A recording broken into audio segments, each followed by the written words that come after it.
Hey, what's up guys? Thanks for clicking on this video. I'm guessing you're here to see these beauties. I have two spanking new MORA KANSBOL here, and I've never seen one brand spanking new. Let's open them gentle here because these are Christmas gifts. Not for me. I had a client of mine, a sharpening client.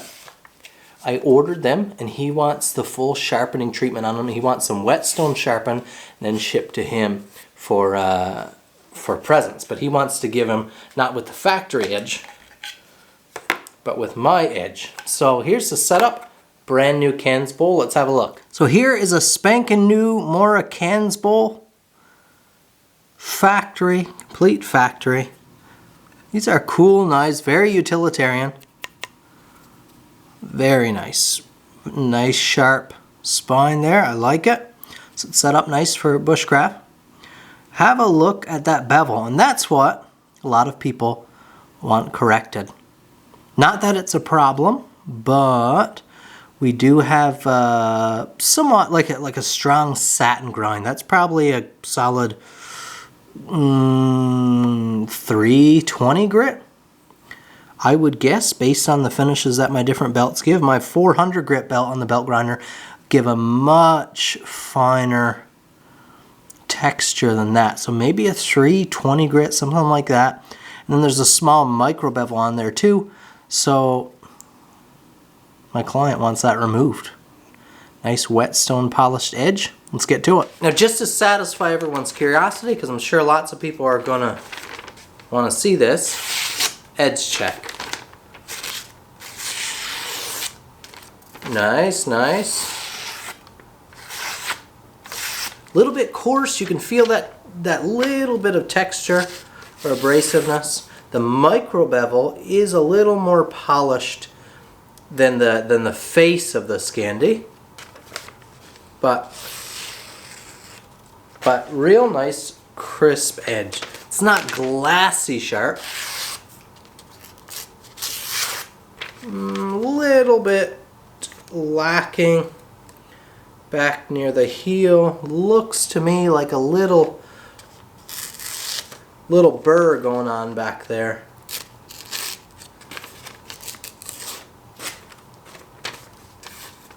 But overall, for a factory edge, not bad. Up in the upper part of the knife, real nice and slick.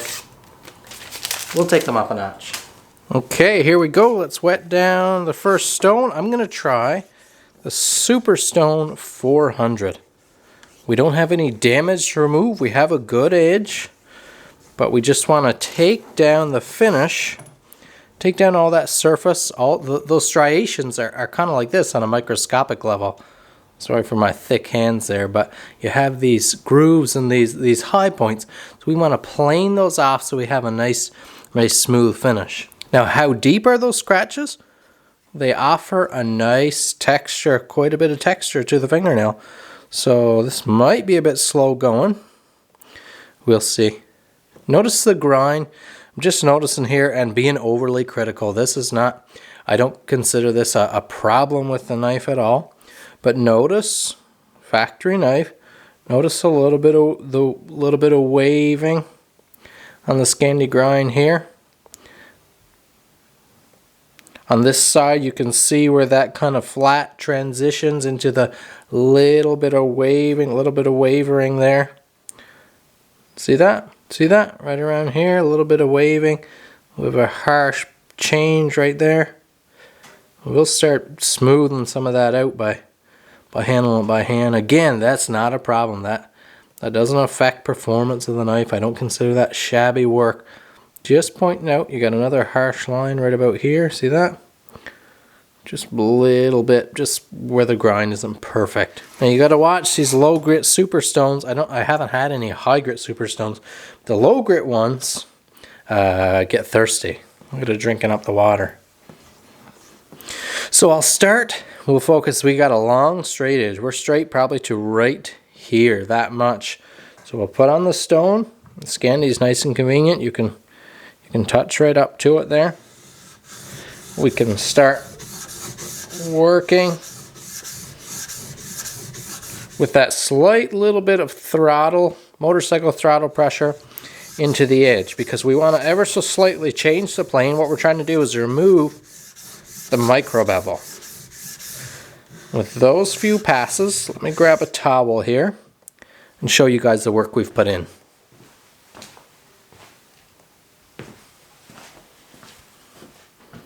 And I left that running there just so you could see that I didn't change frame or anything like that. I didn't do any extra work off camera.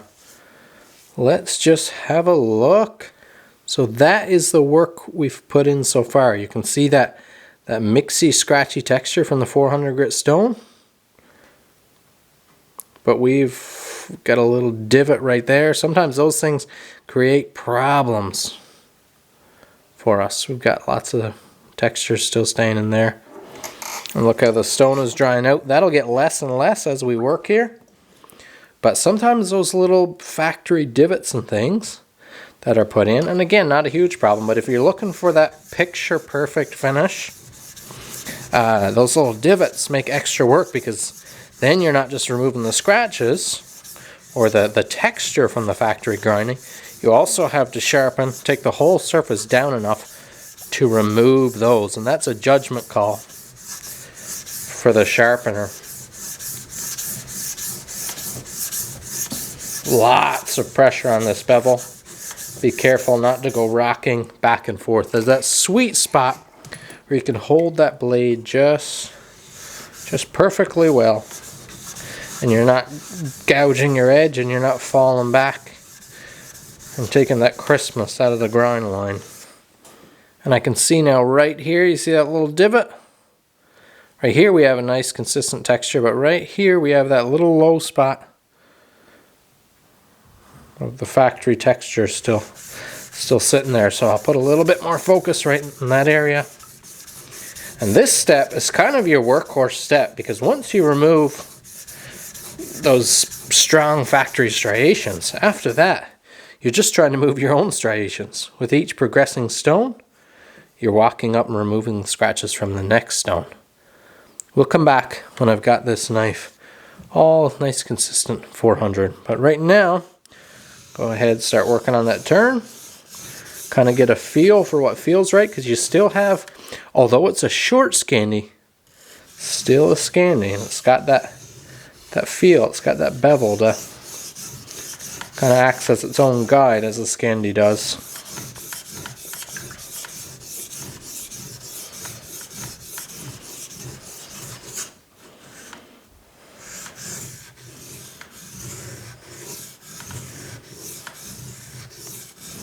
Get a 1000 Shapton. This is a ceramic, nice and flat. This will perform well for us.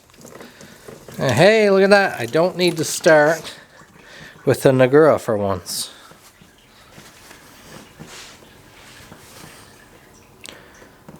And here's the texture of our results off that 400. Really coarse edge there now. Not too much different, little bit more coarse than what MORA does, because they have that just tiniest little micro bevel on there that does have a little bit of polish. I'm not sure how they do that. Working on that Shapton now. What a nice velvety texture stone. But that 400 grit edge that we have on there now is a bit coarser than what MORA sends on their knives factory. The face of the bevel is finer than what MORA does, but MORA does the tiniest little micro bevel, and that almost has like a little hint of, like a little glimmer of polish or something. I'm not sure how they do that. Never watched any videos on MORA and how they grind their bevels or anything. I don't know, but it almost looks like if you had a little pull-through sharpener and you just did 1 or 2 passes through and just gave that little scrape. So I'm not sure. Now the monstrous green brick, it's the Nanawa Aotoshi. It's a 2000 grit stone, but they call it, it's been nicknamed for as long as I've known. The green brick of joy. Very cool stone. You get a lot of use out of this one, as you can imagine. This functions great as a polishing stone. When you're trying to get that nice polished Scandi bevel like this, it's just got the right compound to do that job nicely. And here is the texture now off the 1000. Doing my best to show you. So a little haziness, but it'll really start to come to life now with this 2000. Let me show you. Let's just do a few passes here on the straight. I'm not counting, but I'm just, I don't know, what's that? Maybe 20 passes now I'm getting close to. Let's just have a look at what's happening already. You see how that polished? Look at that. Look how that's starting to come in already. Very effective polishing stone. And a joy to use. I guess that's where it gets its nickname. It's just something about this stone that makes you happy. It's just fun to use. Some stones are not so fun to use. They don't offer, they might have great performance, but they don't offer a nice user experience. This stone is just, well, it's a joy. Use as much of the surfaces of our stone as we can. Work down other parts so that our sharpening or our flattening sessions don't have to be as aggressive in the future. Learned that one from Japanese bladesmith Murray Carter.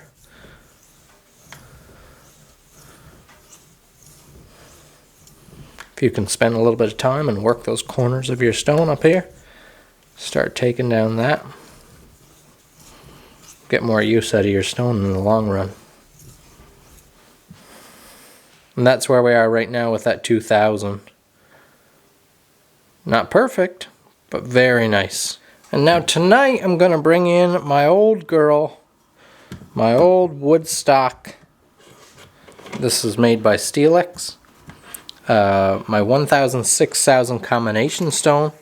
This is actually, this stone was one of my, the one I spent most time on when I was learning. When I didn't have a whole selection of stones, this was all I had.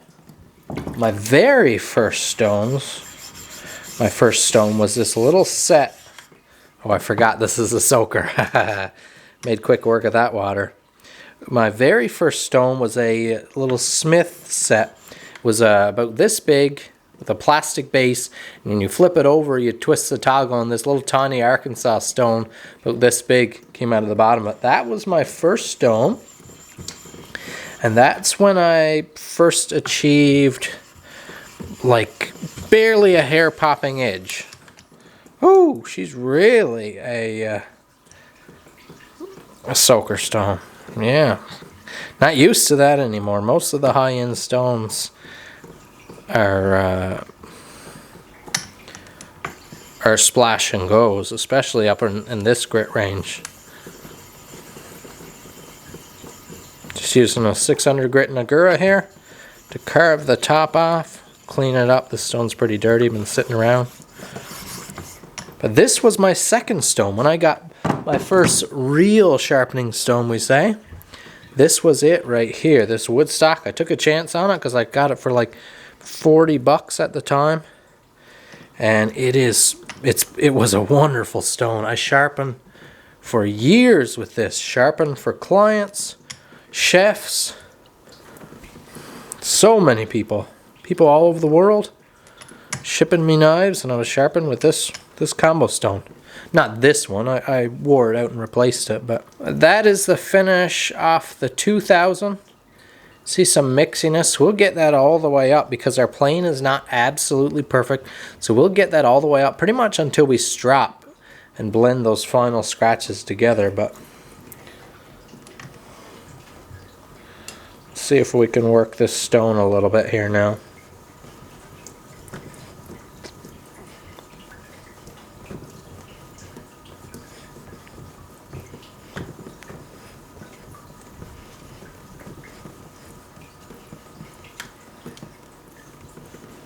Just letting some water bleed out, as you can probably see there. just to keep it wet while it's still trying to drink water.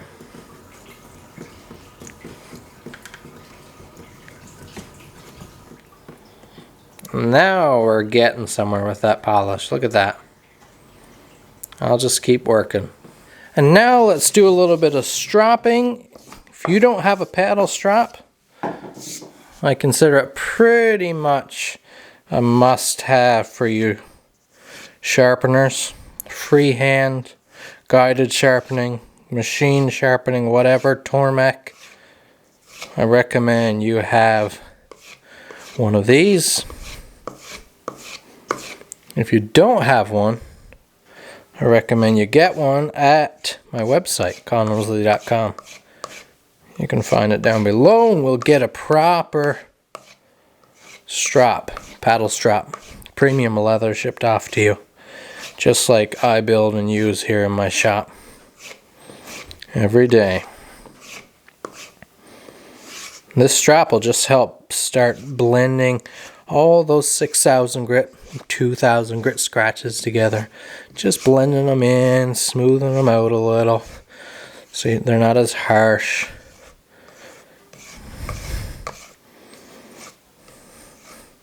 That strap, little bit of plushness in the leather, just conforms to all the little micro facets.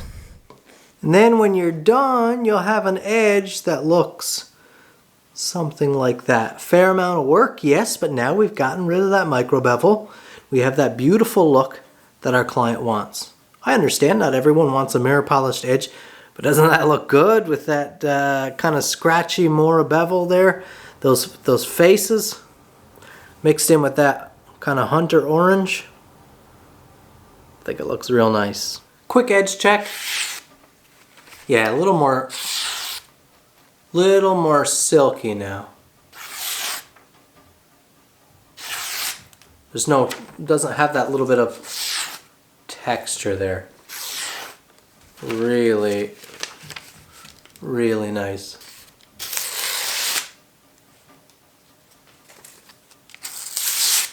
And now I have to start right from scratch, do it all over again, and get them both back to their owner who's eagerly awaiting them before Christmas. Thanks for watching. Hit that like button. Check out the links below.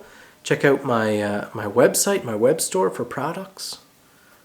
You won't be disappointed. Thanks for watching, guys. We'll see you in the next video.